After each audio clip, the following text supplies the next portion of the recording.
Frankie here. Today I'm joined by Onton Supernaturals. We're here in Toronto to talk about experiences and knowledge on breaking. Onton, thank you so much for joining me today. I really appreciate it. Thank you for having me, Frankie. Yo, my homie. Yo, driving all the way down here, that's what's up, yo. Heck yeah, man. We're going all the way. You have a big couple of weeks coming up. You have BC1, the Footwork Finals. How are you feeling? Pretty good. To be honest, I never really thought of myself as a footworker. I just really enjoyed training threads and patterns. That was like my upcoming. People just saw me more as a footwork guy, then I tried to go deeper into it because I wasn't good at power in the beginning. Recently, I won the BBIC Footwork 7 to Smoke in Korea. That was really cool too. I feel pretty ready.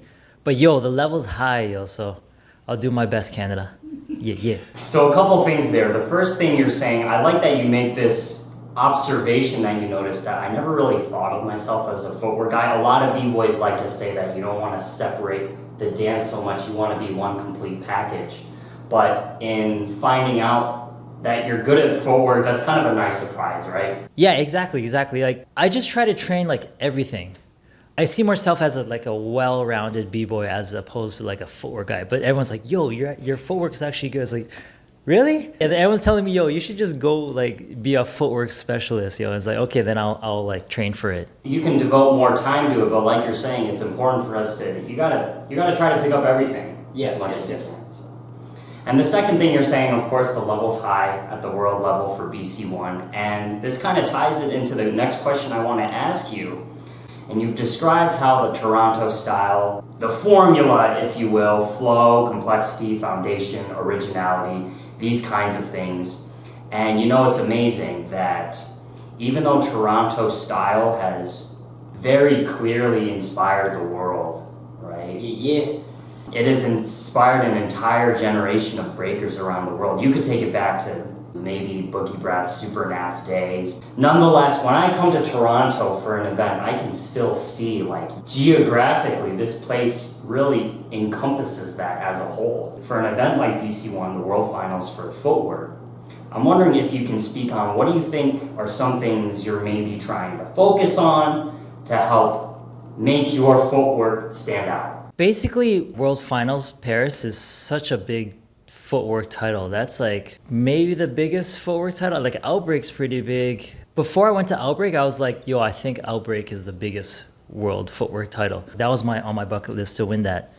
And then I did. But now I think like, because this is the first time Red Bull has ever done like a footwork section. So I almost feel like, and it's at the World Finals and there's qualifiers all around the world. So I think it's pretty big now. To be honest, I just want to show my style. My style is not very traditional, but I always try to put it back with the fundamentals, with the basics, and then also to really just show what my crew style Supernaturals is about, our flow and our leg work. So you'll see like a lot of like things that are kind of questionable for footwork. It'll be more like transitions into like steps, maybe a little bit of threading, but in a footwork context. So footwork is a very touchy subject. Like if you like sit on your butt, if you're doing like lots of leg work. So I always try to keep it within a footwork context.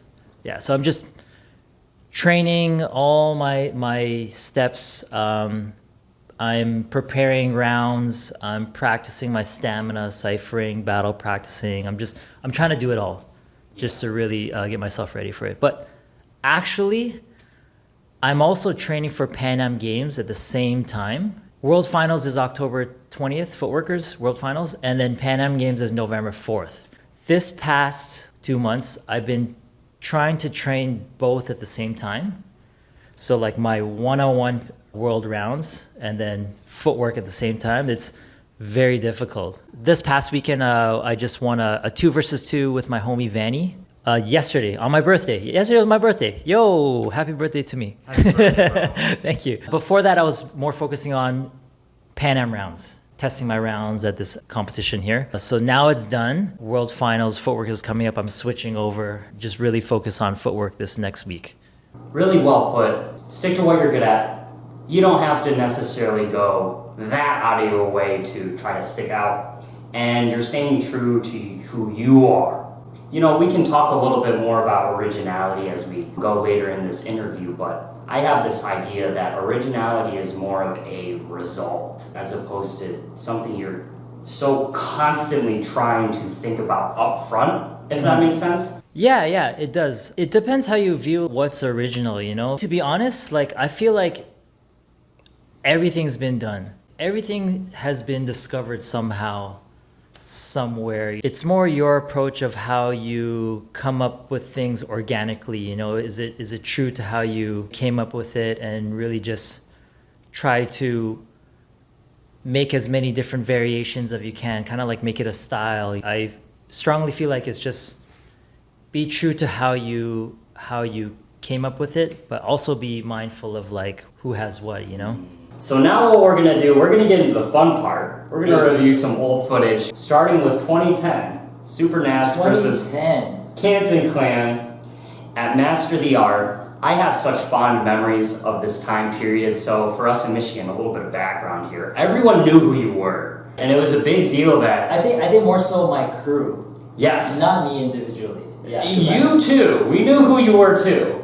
Us high school kids, we knew who I was going to be. So I was kind of making a name? Okay. It seemed like a big deal that you guys came out year after year just for this event, and it was like the biggest event for us at the time. I joined Supernaturals in 2007. So I only started training with Supernaturals like for 3 years. So Michigan was like is like international. You cross the border. So that was like, Michigan was the very, very, very first time Dizzy's ever taken me out of the city. I was like, yo, I'm like so cool. I'm rolling with Dizzy. I would throw down in the ciphers and I would think I'm so good. I would see that everyone at the jam was like, damn, I suck. What I was training at home here was really different from what people had in Michigan. Michigan people had like so much like blow-ups and power and stuff like that. Before, my style was more like a Korean-based style. Rollbacks, like martial arts type of flips. So my background is martial arts, and that's how I transitioned over into breaking. I did martial arts since I was like 9. I started in like one of the very first kung fu clubs in Chinatown in Toronto in like 1992, yo. So that's a long time ago. It's like traditional kung fu. I think I did it about for like 10 years. And then I moved around. I learned a bunch of different styles. I learned like Shaolin as well, wushu. So that's why my flow has a lot of similarities to martial arts type of flow, and just the mindset, the discipline. But that was my upcoming of how my style was formed. And then I was watching a lot of Koreans in the beginning, and then that's when I joined Supernaturals like in 2007. And then Dizzy would take me out to Michigan. How old were you in 07? I was born in 84. Yeah, 23. Yeah, so I started very late, actually. I started breaking like end of high school, 2003. But I think I was able to pick things up quicker. I had a discipline in training. My mindset of training and my body was ready to pick up stuff. Hey, okay.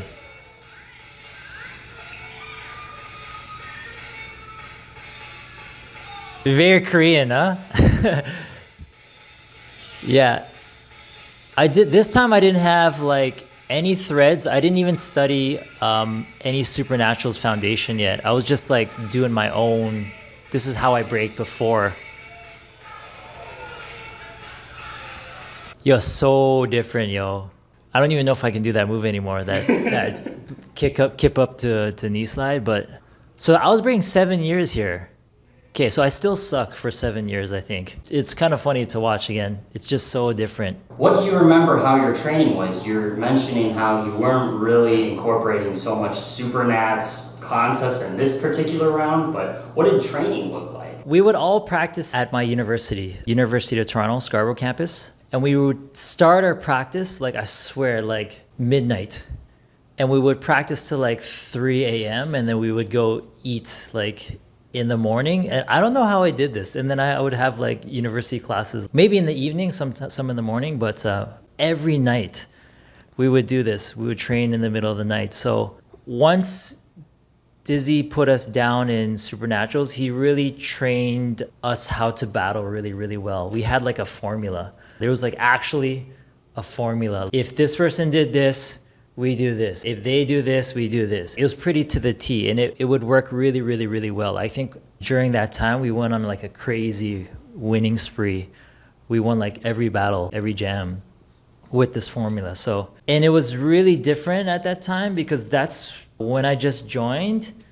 That's how we prepared, and that's all I really knew. I didn't even do any one-on-ones. So I came into a crew just training as a unit type of mindset, these routines, but then we would also individually practice our own like stuff as well. You understood that your specific role to the team. Certain members on your team have certain weaknesses, right? Certain members on your team have certain strengths. So we're just honest about that. We really try to just highlight each person's strength and not to really show any weaknesses on our squad. Commando people in, okay, you do what you're good at. Commando in, you do what you're good at. So we would never really have any reason for the judges not to vote against us. Whereas maybe other crews that you're battling, you're saying you had such competitive success, other crews don't see that. They just kind of throw out their own individual rounds without cognizance of, I need to back up my crewmate. It's like a battle's a game, right? You need battle strategy. So like Dizzy was able to like really figure that out and just capitalize on that. Jumping a few years into time, pre-United Rivals days. Pre-Rivals days, yo. This is just Rivals. So Supernatz versus Ground Illusions in 2013. There's a time when Dizzy went to Korea to start work on his business plan stuff. He eventually like did like R16. Our leader was away. He was gone. So like Puzzles was next in command, right? Puzzles leading our crew. We were still winning. And then Puzzles went to Hong Kong.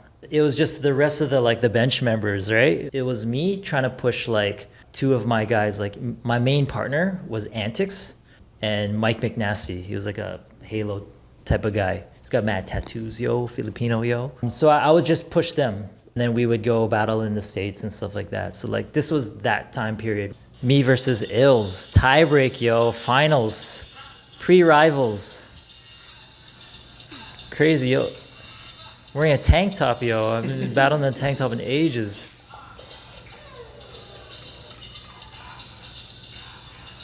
The rivalry was strong, man. Like, I really didn't want to lose to the like these guys. So I felt like, oh shoot, I gotta bring that move back. Ooh, okay. I remember Ills telling me, he's like, yo, you did a lot this tie break. Yo, I gotta bring that back too.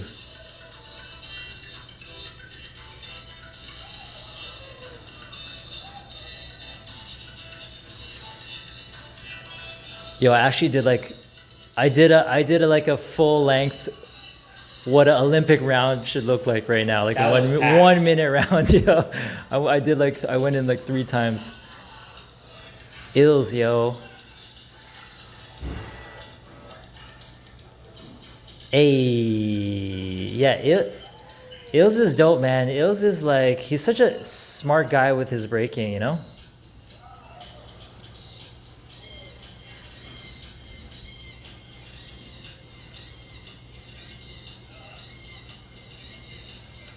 Yeah.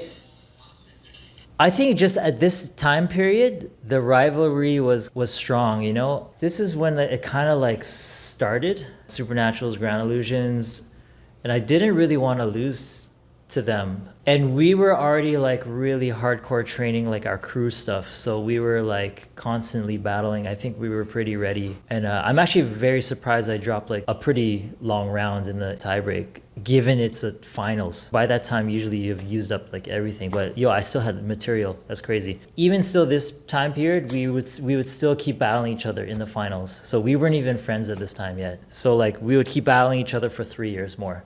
Let's jump topics here then. What does it mean if you kind of think about the next few years after that? What does it mean for you guys that you guys went head-to-head locally, you guys went hard against each other, and then a few years later we'll get to watch your next clip of United Rivals. What does it mean that you guys got to band together and represent Canada and represent your geography after that? Having a rival is the best way to grow.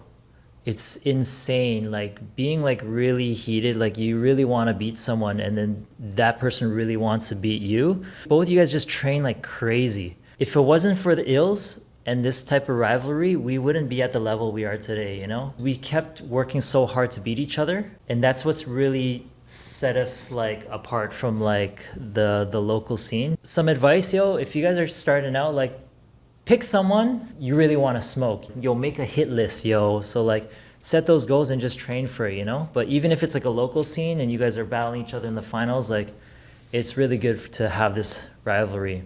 The people that you battle against locally over time, that has an impact on your training. It has an impact almost on the way you develop your style too, as much as the people you train with, right? Yeah. And plus, because we're both like creative type of b-boys and we have a lot of transitions that cross, the rivalry is even stronger. It's like there's so much biting like signs being thrown like everywhere, yo. So it's heated. So it's like it just adds more, you know? It adds more. And you know, Toronto history is, even the crews before us, it was built with this rivalry, you know, like people would fight and stuff like that. Yo, it's just crazy. A little more tame, my generation onward, but back in the day, they would actually like fight if you're like biting moves or just like rolling up to different jams and you see another crew, yo. Gangsters, yo. Moving on now to 2017.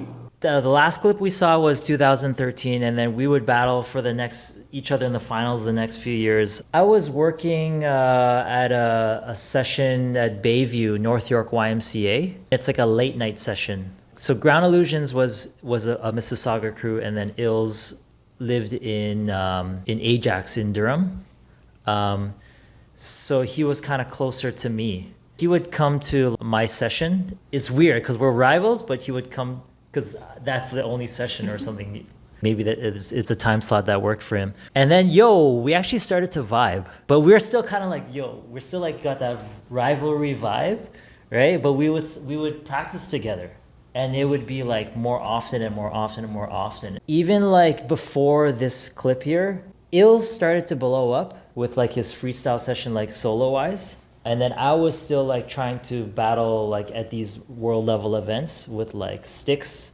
And we were just trying to see how far we can go. And it was like kind of difficult. So I think once we reached 2016, that's when we formed all together. Our first United Rivals battle was Freestyle Session Florida, 2016, where it was me, Ills, and Sticks, and we battled Stripes, Fleo, and Chizzo in the finals. That was a very good battle too. In order to make impact on a world level, we had to really team up to make an impact at these world level events. Right. And Silverback was like the biggest one at that time. Yo, nobody knew me, yo, so I had to wear those shirts with my name on it.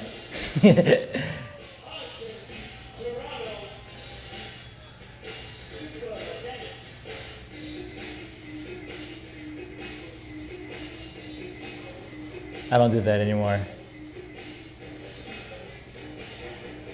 Hey, I still do that.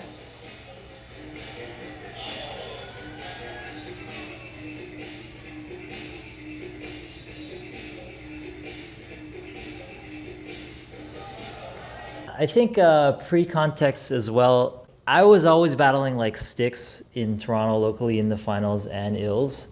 And then we kind of did our first team up, the Freestyle Session Florida, me, Ills, Sticks. And I know that Ills was kind of just, I think he was more so, he ended up battling like Phil a few times, right? So he was more like Phil's rival. And Ills just made the best move ever. We draft picked Phil Wizard up. Yo, best draft pick ever, yo. And then he joined at that time. We did like some USA jams. We just clicked very well after that. And he's a few years younger than you. Yeah, he's our youngest. Yeah, it's crazy. This time, like, I already went to Silverback. So I was already starting to see the international world level, like, just a little bit more and more. I remember going to Silverback the first time and I was just blown away at the level. 2015, I think we didn't even qualify. I think we battled like 7 commandos. But we did pretty good. Like, it was me, Sticks, and I think Momo. I saw the gap. What world level is and where I'm at.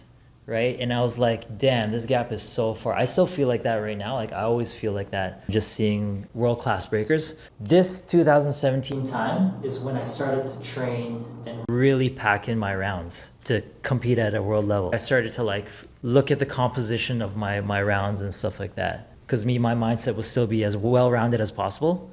So I really just tried to put everything into make strong rounds.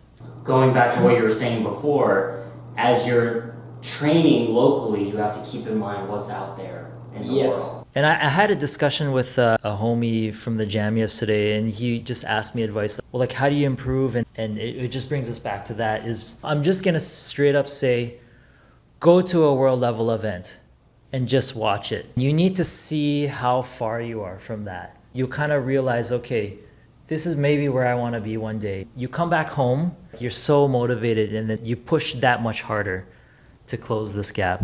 The more often you do that, and you just go to world events, and you just keep on feeling like crap, right? That's pretty much what it is. And then you keep closing the gap. And you keep testing yourself, come back home, train hard, go out, test yourself. Okay, still not enough.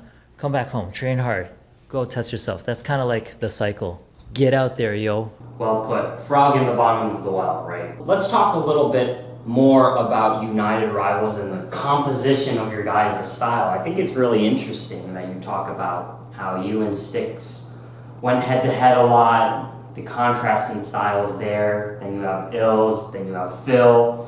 And so Morris was here in Lansing earlier this summer, as you know, and he made this comment about not every breaker really ends up stylistically, not every breaker is going to be successful at 1v1s. We see that over the years, you've not only been in crew battles, you've been in high-level 1v1s, that's also a focus for you.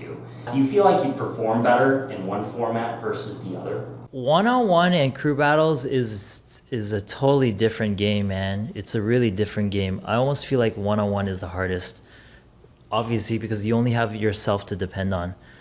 Crew battles is fun, though. Crew battles, you can share those moments with homies. Training for a one-on-one is a different game. You really have to be on a different mindset. You have to be a different type of beast to like do well in one-on-ones. When I was in Supernatural's earlier days, I was just more in a crew type of role. And then after Dizzy went to Korea and Puzzles left, I set some new goals to kind of just push myself solo-wise. One-on-one is the hardest, but even sometimes just winning a one-on-one is like maybe not as fulfilling as like winning with your boys. But if you really want to be at your peak, training for a one-on-one is honestly the best way to go. And in terms of like relating back to like what you were saying, like not every breaker ends up developing a style that does well in a one-on-one. So it's kind of like, are you willing to evolve? That's kind of what it is. Like if your style is not what's winning, maybe you're missing a lot of things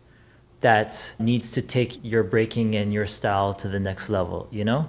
Even at 10 years of breaking, I feel like I still didn't develop my style.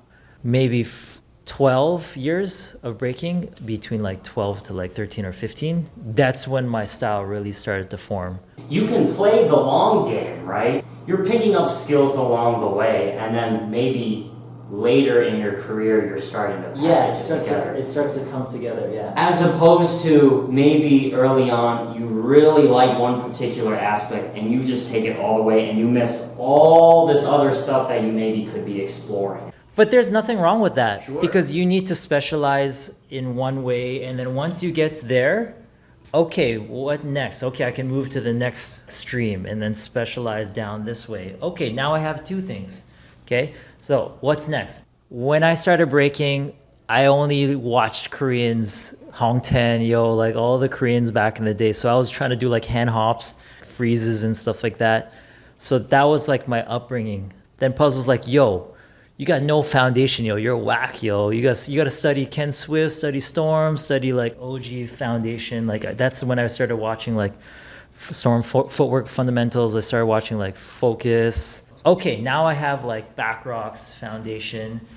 What's next? I'm in Supernaturals, but I don't even know the style. I studied everything from every member in my crew, and I just asked them to kind of teach me. And that's my way was if I learn something, I always try to learn it and master it both ways. That's why I have everything in patterns. And then I would make like as many variations as I can of it, okay, to be really good at it. I go to world events, I can't do any dynamics, man. I suck. So I come back here, okay, train power. That's what it is, being willing to evolve, bettering yourself to like be at your highest. Don't limit yourself to certain things, but also like go, specialize and then like work on your weaknesses. That's most important. So here we are, 2018. Like we're saying, we're closing the gap on the world stage at Foundation Anniversary Jam here in the finals against Arya. Okay, so skip forward. So United Rivals, we were killing it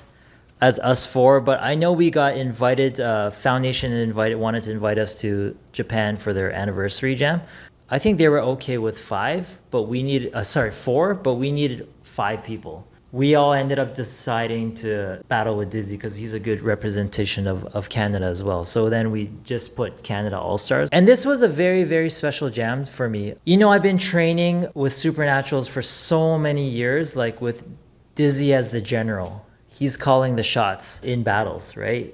This is when I've really realized it's come full circle. Like we made a crew, our own crew that's like really, really strong as hell, So reverse the role now, and now it's like I'm calling it the shots for Dizzy, like when to go and stuff like that. So it was just like, it was a good like realization of like how far I've come.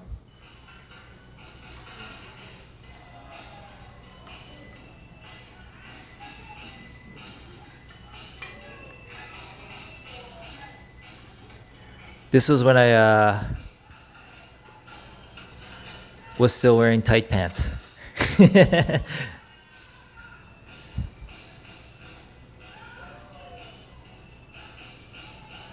Okay.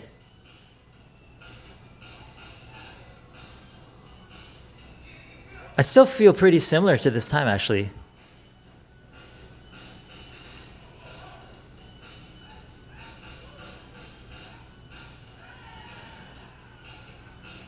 Yeah, I'm still preparing for like world level, high level events, and I can kind of still see that, and it's just like I'm still like tweaking my rounds and stuff, my moves, my combos. So everything is kind of just slowly closing the gap. How do you think people in Japan, what is their impression of your style? I don't really know, but I think every time I go to Japan, I get a lot of love. I get a lot of love for my style. It's been really, it's kind of a blessing because I think maybe we have a similar mindset, similar type of approach, being like, there's so many different types of styles in Japan. And then once they see me, I think it's kind of refreshing. I guess it's a little different, the way I move from most people, but there's also like specializations, groups of people that have this like similar type of style. And I feel like a lot more people in Japan have this like leg work, like some threading and stuff like that. So I guess maybe a different way of asking the question is, do you have any impression of what people in Japan really value? Certain breakers, they just really try to push each of the different aspects of breaking. Because there's so many dancers in Japan. The reason why they're so high level, I think, is because they're disciplined and like their way to pass like knowledge and like teach things is very specific. It's very detailed. Like the way they explain technique and stuff like that. And like, not only that, like there's so many like parents that support kids. That's why the youth is really crazy, because the parents are so into it, Like they just like, they make their kid train like 10 hours, I don't know if that's a good thing, but it's working, You hear about a new, Japanese kid superstar every 3 months, it seems. Okay, we're fast forwarding here to the present. This was my favorite round from you that day, so we're now fast forwarding to the present to Cypher Minds. Frankie's Jam, big shout out to you. Thank you, bro. For giving back to the community, and just like putting this on for everyone, Mad respect. And you actually brought out legit people, You brought out Zoot, Fleo, and Keebs. Some of my favorite b-boys, man, so respect. Let's go. I really wanted to go to this you, event. bro. Really appreciate because you did that, so respect. What was this? This was top Quarters. quarters. Okay.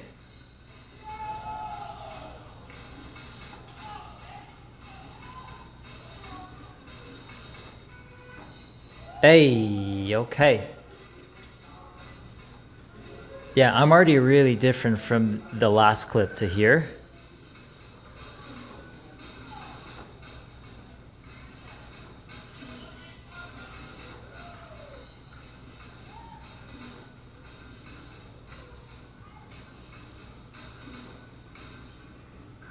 Jeez.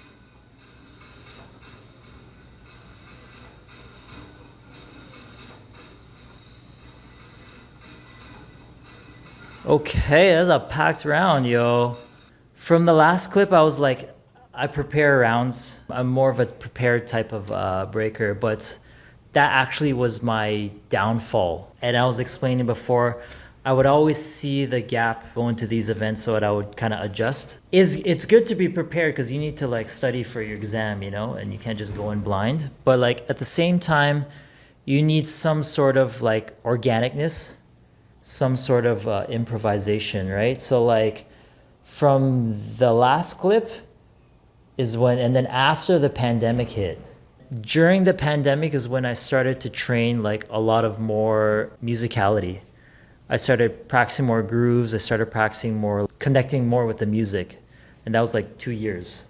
So then I started to apply that with my dance. And the difference is like everything's a little more expressive, more organic, you know? More connection to the music now, I think. And also like refining my stuff. Going back to what we were saying before, the question you have to ask yourself, do you want to evolve? Analyze my weaknesses.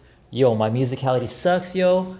Train it. That's all you gotta do. Can we talk a little bit about things in the future if we continue this evolution? Always a student. What can we look forward to in terms of your development of your style in the future? Any things you're thinking about working on? My personality is like, I actually always really, really like the breakers that have the stuff that I can't do. And I always try to like strive to be able to do like stuff I can't do, you know, like I still want to like air flare like 2.5, yo. So like I still want to learn, like I told myself before I die, I have to throw multiple air flares still while like I'm a senior, yo.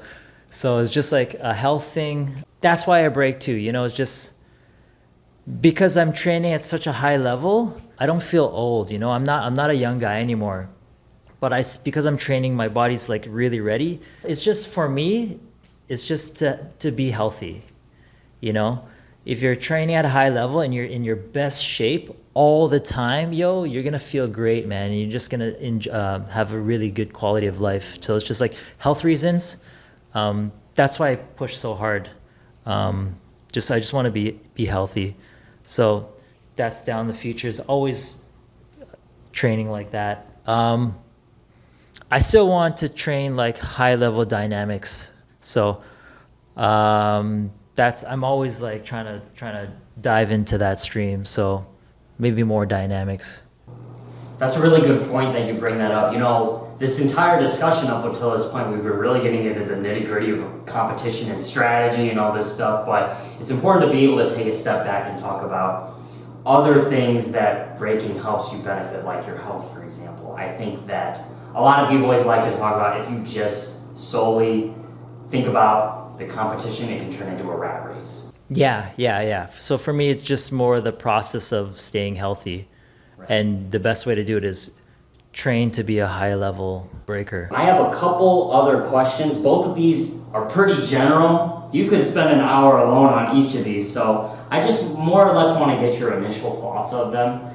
AI, of course, is such a commonplace discussion at this point. This news piece here, it's very general. It's basically just telling us how AI can be a tool used to replicate music, maybe in a certain genre, or maybe even replicate a certain artist, if an artist has a certain formula or pattern that they use for their music, right? What I generally understand about the discussion of AI and where it's going, we're trying to understand, can it be used to create original ideas, not just packaging or being a soundboard, you know, for the human side. So really just to tie this all back into breaking, with all that context in mind, when you're creating movement, how do we bring the more human side to it? Is it more just like, it's just a feeling like, yo, I really like this movement and my approach to this, it's just, it just hits different. That's absolutely true, you know? So like the creation process of like when I create, like the feeling is, it has to be, is most important. If it doesn't really feel right, then you're not gonna like express it as best as it can be, you know? Like if I create something, and let's just say if I create something like really technical and it's like, damn, I have to do these different transitions and they're not really easy and it doesn't really flow too well, so the feeling is kind of like off, right? I have to think too much, right? But if I create something, oh, this connects with this, the feeling feels really good. Bringing it back to the music, expressing it to the music is gonna be more authentic, you know? You know, a human just kind of like can just think of like things organically out of the air. You can just think of like weird stuff, like really weird stuff. Depends how crazy the person is, who knows, right? But also I think like a lot of my approach, and I feel like things are always built off of foundation and it comes from somewhere, and then ideas are like variations of it. Does that make sense? So in terms of that sense, I think AI can pick a foundation and then make variations of it, like really create like, who knows, like a million computations down the road. And then you find something so different from the original. Yo, AI is getting crazy now, man. I had like a summit or like some meeting with all the heads of like those major corporations like Facebook, like Apple. And it's like getting too crazy, so that they need to make like laws. Would you want to battle a robot, yo? We didn't really talk too much about this, but your audience for Breaking Fresh is really your 5, 10 plus year breakers that are looking for a little bit more thoughtful discussion. And these are b-boys that they eat, they sleep, they go to work, and then they break, right? Unlike international sports or maybe pop music, you know, this art form is still 40 years in, but not really that well embraced by a general audience. For someone who's dedicated a career to this art form, is there anything you wish that non-breakers maybe understood or could maybe better recognize or relate to us? That's a great question. I think a good one is like if they can obviously understand the culture, what we do and where we come from, you know, the ciphers and the music. But not only that, I think like sometimes what the general public will just see like, yo, this guy's doing a head spin. Yo, he's been on his head, that's crazy. Understanding what it takes behind the scenes for us to get to this point, you know, how much hard work, dedication it takes, you know, so even sometimes, even when I see like old clips of like these guys doing crazy breaking stuff before I was born, it's so impressive to me. It's like, yo, this existed like before me. So just understand the roots, the history, the culture, how much people sacrifice to be able to display and express what they do. As opposed to it just being a spectacle, of course. Yeah, and then you're saying about the dedication and hard work. Hopefully we're seeing more of that as it becomes more internationally recognized in this next year, right? Yeah. So it's on the Olympic platform now, right? So I think the right people are handling it. It's going to benefit everyone. And to tie it back into you on a personal level, is there anything you're looking forward to or you're thinking about maybe your role in that, whether it's competing or teaching? So obviously I want to be as competitive as I can be, training my best. And yo, I just want to train some like crazy prodigies, yo. So like right now my best student is Konatsu, my wife. I wish the Olympic platform can just be there for people to aim for and just keep going. You know, I just want to keep training new generations, making a whole bunch of Kobe Bryants, you know? That's like my future goal. Maybe like Team Canada coach, be more involved with like our Canada organization, you know? So I think I'm always going to be around breaking, so. Onton, thank you so much for your time today. We're going to wrap it up here. Did you have any last thoughts before we take off here? Be honest with yourself, your level, just be open-minded, work hard as hell, yo. put yourself out there and fail, come back, watch why you failed, work on it, improve, and just keep going. Yo, and also follow me if you want to just keep up to date with what I'm doing on my Instagram. So that's pretty much where I post all my stuff. Hope to connect with you guys. You guys can send me a message if you have any questions.